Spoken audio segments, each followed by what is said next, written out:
Social media पे सबसे ज्यादा फॉलोवर्स रखने वाली शख्सियत और दुनिया के टॉप फुटबॉलर क्रिस्टियानो रोनाल्डो ने क्या इस्लाम कबूल कर लिया? खबरें तो जेरे गर्दिश हैं। CR7 की उम्र अदा करते हुए की तस्वीर भी मंजर आम पे आई है। सोशल मीडिया पे चलने वाली इन खबरों में कितनी सदाकत है, जानिए इस वीडियो में।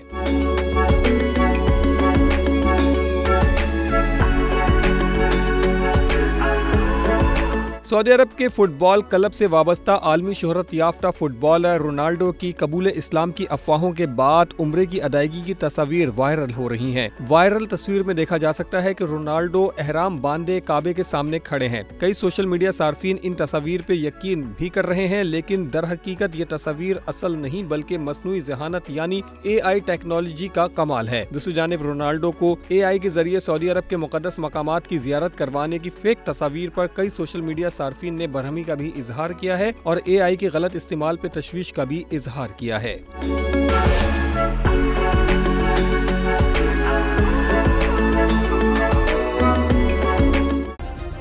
सब्सक्राइब करें और बेल दबाएं ताकि कोई खबर रह न जाए।